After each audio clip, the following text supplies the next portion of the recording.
Olá, gatinhos e gatinhas, tudo bem? Espero que todos estejam se cuidando, estejam em casa. Vamos iniciar então a nossa aula de iniciação científica. Sou a professora Margola e essa aula é para os alunos do 7º e do 8º ano. Bom, nós já falamos em outros momentos sobre a questão da metodologia científica e nós chegamos em um momento da nossa história em que a ciência ela está em foco, ou seja, está em ênfase. Todo mundo está falando de ciência, está falando de pesquisa, muito por conta, claro, dessa pandemia que está ao nosso redor, né? Então todo mundo está buscando um pouquinho mais de conhecimento. A partir disso, a gente vai então começar a estudar um pouquinho mais sobre essa questão da ciência. Bom, ciência então vem lá do latim ciência e vai significar conhecimento. Aí a gente pode relembrar e vai pensar assim, bom, o conhecimento então, ele vai ser gerado a partir de uma observação que vai gerar uma pergunta e que eu vou ter resultados que seriam as minhas respostas? Será que é só isso? Eu acho que vocês certamente vão lembrar que para que a gente possa chegar aqui nas respostas, existem outras etapas, né, que a gente percorre. A gente passa pela observação, vamos gerar uma pergunta a partir dessa observação, mas para podermos chegar aqui nas respostas, outras etapas precisam ser cumpridas, né? E elas são muito importantes, não podem ser deixadas de lado. Então nós precisamos estar muito atentas a cada uma dessas etapas, até mesmo para que a gente possa compreender melhor o porquê que a ciência ela está tão em foco nesse momento, por que se fala tanto da pesquisa científica agora e por que tantos embates, né, neste atual cenário. Então, como surgem as respostas? É a nossa primeira pergunta agora. E aí vem, bom, depois que a gente elabora uma pergunta, a gente precisa pensar em uma hipótese. Lembra que nós já falamos várias vezes na questão da hipótese? E aqui a gente colocou assim, hipótese, resposta provisória que deve ser verificada. Então, é uma resposta prévia. Eu ainda não apliquei nenhuma metodologia, eu fiz uma pergunta. A partir dessa pergunta, eu já tenho uma ideia assim, bom, fiz uma pergunta, deve ser essa a resposta. Aí eu já penso em uma provável resposta. Eu vou aplicar depois uma metodologia, vou fazer um experimento para avaliar se aquela resposta realmente ela estava certa. Mas pode ser que ela esteja errada, né? Mas eu vou fazer uma avaliação antes. Então, a hipótese é essa minha resposta prévia antes de uma experimentação.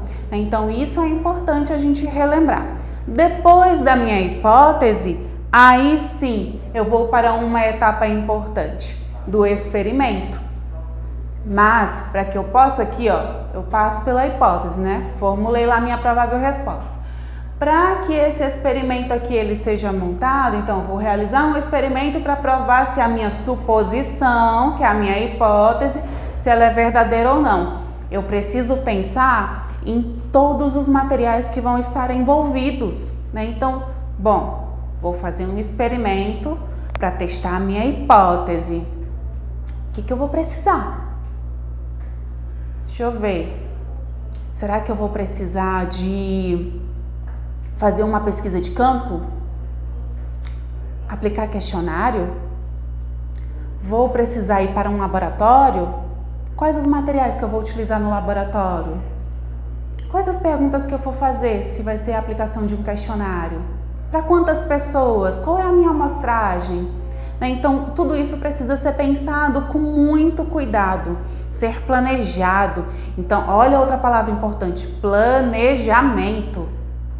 O processo, ele precisa de planejamento, tá? Então, todo experimento tem que ter planejamento. Então, é necessário planejar muito bem todo esse processo, claro, junto com o professor orientador que vai estar acompanhando, para que possa desenvolver um excelente trabalho. A partir do momento, você fez lá primeira etapa, observou, formulou uma pergunta, pensou já em uma provável resposta, que é a tua hipótese. Organizou toda a tua experimentação. Depois disso, aí você vai então para a coleta e análise de dados. organizou todo o teu material, né, do experimento, começa a fazer o experimento lá, fez, ali você já vai começando a obter dados, informações. Então, é aqui que você começa então a coletar esses dados. Você faz essa coleta e você precisa analisar.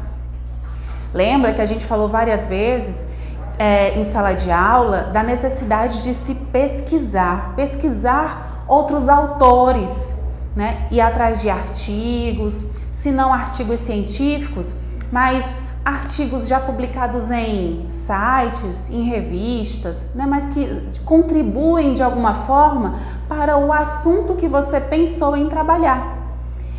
E a partir deles, aquilo que já tem construído sobre aquela temática, você vai analisando junto com a sua, fazendo associações para saber se a sua ideia realmente ela está correta ou não, para saber se faz um sentido ou não. E ali vai gerando novos conhecimentos. Claro, foi coletando e analisando esses dados, você certamente vai obtendo respostas e essas respostas elas não vão parar ali. Com certeza vão gerar novas perguntas, né? Então, essa resposta ela não é estática, ela não vai ficar paradinha, né? Vai gerar outros novos questionamentos. Fez a sua análise de dados? Analisou lá todas as respostas, comparou com outros autores, aí você vai chegar a uma conclusão. Claro, você vai olhar, vai voltar um pouquinho lá para sua hipótese e vai ver, nossa, minhas informações, realmente a minha hipótese era verdadeira. A minha ideia inicial estava correta, ou então não, a minha ideia inicial ela não estava correta. Mas é necessário voltar. Chegou aqui, você precisa voltar aqui para a hipótese, para comparar, para poder ter certeza se aquela ideia ela realmente ela é verídica, se ela era verdadeira ou não, né? Para poder fazer uma boa conclusão. E a partir dessa conclusão já gerar propostas para novos trabalhos, para que a partir daí então você consiga fazer a divulgação dos seus resultados, né? Essa divulgação pode ser através de artigos científicos ou não, né? Mas é importante. A divulgação através dos artigos científicos para toda a comunidade científica, é claro, mas pode ser através, no nosso caso, através dos sites, das feiras de ciências, né? A gente é um mecanismo também de divulgação da pesquisa, as feiras. Fez isso? Aí alguém vai dizer assim, é só isso. Claro que não, de jeito nenhum. A metodologia ela não para aqui, né? Chegou aqui na divulgação dos resultados, eu não paro, eu não tenho uma resposta pronta aqui, não parou simplesmente, então já sei, a minha resposta é essa, pronto, acabou. Não é dessa forma. Chegou aqui, eu divulguei, vai me gerar novos questionamentos. Se não for eu a fazer esses novos questionamentos, né? No caso você, o próprio autor do trabalho a gerar novos questionamentos, mas uma outra pessoa vai ler o seu trabalho e certamente vai gerar esses questionamentos. Tá? Então essas são as etapas do método científico que é importante nós estarmos atentos. Então primeiro, tudo começa com uma observação. No nosso dia a dia, às vezes algo simples, no nosso cotidiano, que vai te gerar um questionamento. E a partir dali, gerou o questionamento, começa já a pensar em prováveis respostas. Essas respostas vão começar a te indicar um caminho para um experimento. Você vai coletar esses dados, vai analisar esses dados, vai chegar a uma conclusão, vai divulgar essa informação que vai gerar novos conhecimentos, novos questionamentos. E aí, a partir desses novos questionamentos, vai se gerando novas informações. Por quê? Outras pessoas, a partir do momento que elas começam a fazer novas perguntas, elas vão criando novas hipóteses, elas vão criando novas formas de experimentar, de fazer experimentos, né, para poder testar essas hipóteses e vai gerando outras opções de respostas, outros dados, né? E aí a gente tem então uma gama de conhecimento sendo gerado a partir de uma informação inicial. E assim a gente tem a construção da ciência. Às vezes a gente pode pensar assim, mas a ciência, toda vez quando eu penso em ciência, eu penso em uma pessoa vestida de branco, em um laboratório, toda equipada, né? E nem sempre é isso. Vai além, a ciência vai muito além disso. Às vezes, você nem percebeu ainda, mas na sua casa tem um cientista. Pode ser a sua avó, seu avô, o seu pai, a sua mãe. Talvez eles não sejam aquele cientista que usa o jaleco, que esteja sempre em um laboratório, fazendo ali experimentos o tempo todo, de uma forma muito metódica. Mas é aquele cientista do conhecimento, da prática, do dia a dia, né? Aquele que vai lá, que vai dizer assim, meu filho, olha, toma aqui esse chazinho, porque ele vai fazer bem para a sua gripe. Isso também é ciência. E é a partir desse conhecimento do senso comum que a gente vai gerando esse conhecimento científico. Então, isso é interessante também de se observar. No nosso dia a dia em casa, nós temos laboratórios também. Às vezes a gente não está atento. Alguém vai dizer assim, onde anda aqui em casa, onde que tem laboratório? Você já parou para olhar tudo que tem ao seu redor nesse momento? Tudo que tem ao seu redor. Observa aí. Já parou para imaginar, por exemplo, essas canetas? Olha aí as canetinhas na sua mão. Será que elas sempre foram dessa forma? Será que eu sempre tive caneta nesta cor? Como é que elas chegaram nessa cor? Certamente alguém deve ter aí uma caneta que tem cheiro, outra uma caneta que tem glitter. Alguém precisou pensar nisso, fazer um questionamento e pensar nessa ideia e gerar essa nova possibilidade. Isso é ciência, né? E do que você já tem, o que mais poderia ser gerado? Começa a pensar nisso, a fazer esse questionamento. Isso é interessante da gente observar, tá? Então a ciência ela vai sendo construída dessa forma. E aí nós temos multifacetas da ciência. Bom, a ciência então, ela é um conjunto de conhecimentos, tanto esse conjunto como ela é um processo também. É um processo de descoberta que nos permite ligar fatos isolados, gerando novos conhecimentos. É uma ciência empolgante. Imagina, cada vez que você descobre uma coisa nova, imagina assim, nossa, há anos atrás eu tinha um tinteiro e uma pena para poder escrever. Alguém pensou em um cilindro e colocou tinta dentro. Alguém agora pensou e colocou cheiro dentro dessa caneta. E outra pessoa pensou e colocou glitter. Olha que legal! Olha só como é que a gente vai pensando assim, nossa, como evoluiu! Os celulares que vocês têm, se vocês forem olhar lá para o passado, eram enormes. Os computadores que ocupavam salas gigantescas e hoje são pequenininhos. Então a gente tinha salas muito grandes e hoje a gente tem computadores portáteis pequenos, né? Então isso, olha só como que evoluiu a tecnologia. É importante a gente observar isso. Então a ciência ela tem essa empolgação também. Outra coisa, a ciência ela é útil, ela tem que ter utilidade para a sociedade. Por que a ciência está em foco hoje? Está todo mundo se pensando na questão de medicamento, de vacina para o coronavírus. Todo mundo lembrou da ciência agora? Claro que não. Olha, a caneta ela é importante para o nosso dia a dia?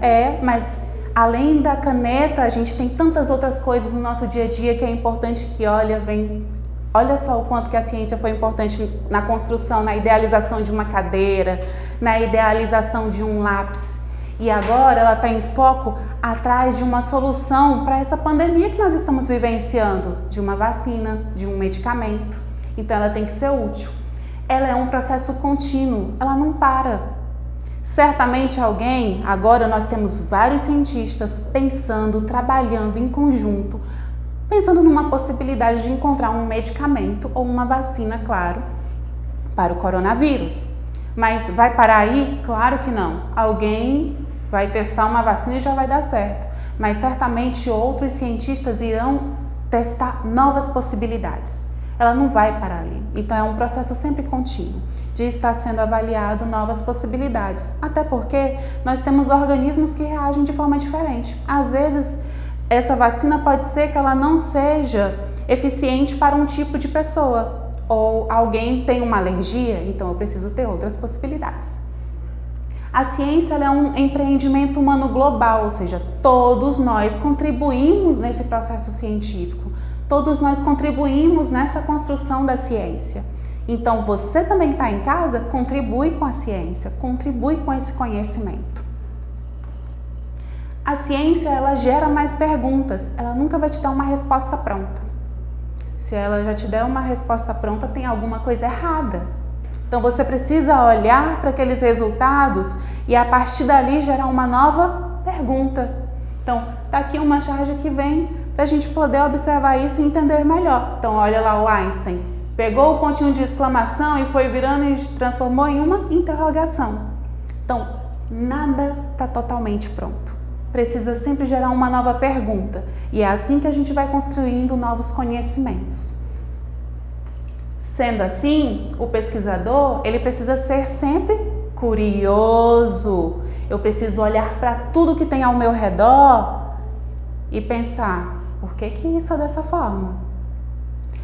Por que a tinta, por exemplo, em algumas casas a gente tem a pintura, a tinta utilizada, ela é lavável. O que será que tem nessa tinta que permitiu essa característica? Já parou para pensar? Já parou para pensar nas possibilidades que você tem aí na sua casa de perguntas, de novos questionamentos? Então começa a observar isso, porque você agora vai ter uma tarefinha de casa. A sua casa tem ciência? Essa é a pergunta. Eu quero que vocês observem, escolham um lugar, um ambiente da sua casa. E olhando para esse ambiente da sua casa, observe onde você consegue identificar ciência. Quais as novas perguntas que você consegue elaborar a partir daquilo que já tem ali construído, que já tem feito, que já é existente? Quais os porquês que podem surgir? E na próxima aula a gente continua. Até breve!